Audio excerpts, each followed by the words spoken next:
ሰላም ጤና ይስጥልን ከዚህ ቀደም አንድ ቪዲዮ ለቅቄላችሁ ነበር ስለ vehicle identification number ወይ ደግሞ ሻንሲ ነምበርን ተጠቅመን የተሽከርካሪውን ስፔሲፊኬሽን እንዴት ማወቅ እንደምንችል ማለት ነው።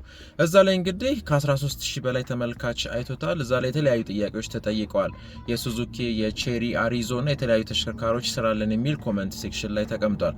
አሁን የሁሉንም በአጠቃላይ ከመሰራ እስቲ በራሳችሁ እንዴት መስራት እንደምትችሉ እነግራችኋለሁ። ላይክ ፎሎ ሼር ኮፒ ሊንክ ሪፖስት አድርጉ።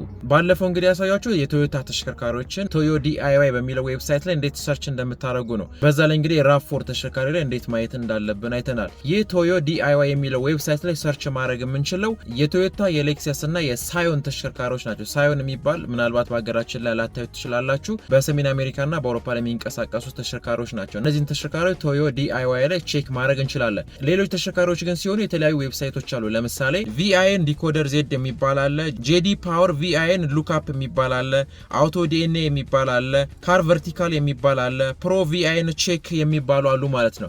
እነዚህ በሙሉ እንግዲህ ማንኛውም ተሽከርካሪ ከነዚህ ዌብሳይቶች ውስጥ አንዱ ላይ የሻንሲ ቁጥሩን ሻንሲ ቁጥር ማለት 17 ዲጂት ያለው ኑሜሪካል ወይ ደግሞ በቁጥር የተቀመጠ አለ፣ እንደገና ደግሞ በፊደል የተቀመጠ አለ ማለት ነው። እነዛን 17ቱን በምናስገባበት ጊዜ የተሽከርካሪው ሞዴል፣ የትራንስሚሽን አይነቱን፣ ኢንጂን ካፓሲቲውን፣ ውጫዊ ቀለሙን፣ የኢንቴሪየር ከለሮቹን በሙሉ ይነግረናል ማለት ነው። ለምሳሌ አንዳንድ መኪኖች ተመሳሳይ ሞዴል፣ ተመሳሳይ ቅርጽ፣ ተመሳሳይ ኢንጂን ካፓሲቲ ኖሯቸው ውስጣቸው ሊለያይ ይችላል። አንዳንዱ ነጣ ያለ ታፒሴሪ ሊኖር ይችላል፣ አንዳንዱ ደግሞ ጥቁር ታፒሴሪ ሊኖር ይችላል። ጥቁር ዳሽቦርድ፣ ክሬም ዳሽቦርድ እንደሚባለው ማለት ነው አሁን በሀገራችን ገበያ ላይ። ስለዚህ ያንን ቼክ ማድረግ የምንችለው በእነዚህ ቪአይኤን አይደንቲፊኬሽን ዌብሳይቶች ላይ ገብተን ነው ቼክ የምናደርገው ማለት ነው። እነዚህ ነገሮች እንግዲህ በራሳችን ማወቃችን ጥቅሙ ምንድነው?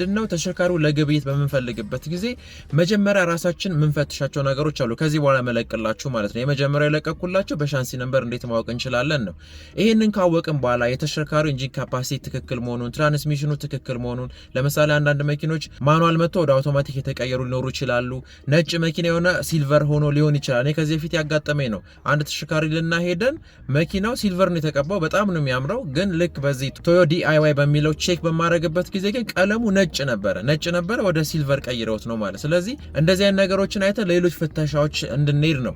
ለመሰላችሁ ራሳችሁ ከፈተሻችሁ በኋላ ነው ወደ ሌላ ቦታ መሄድ ያለብን። ካልሆነ ግን በማይሆን ነገር የሚወድቅ መኪና ሄዳችሁ ከ3000 ብር እስከ 6000 ብር ማውጣት የለባችሁ። ለፍተሻ በሚል ከተማችን ውስጥ የተለያዩ ፍተሻ ቦታዎች አሉ።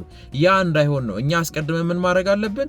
ኢንጂኑ ሁኔታ ትክክል ነው ወይ? ሊብሮ ላይ የተቀመጠውና ተሽከርካሪው ላይ የተገጠመው ትክክል ነው ወይ? ቀለሙ ትክክል ነው ወይ? ትራንስሚሽኑና ሌሎች ነገሮችን በራሳችን አይደንቲፋይ ካደረግን በራሳችን ካወቅን በኋላ ውጫዊውን ነገር በደንብ አድርገን ካየን በኋላ ነው ወደ ሌላ ፍተሻ የምንሄደው።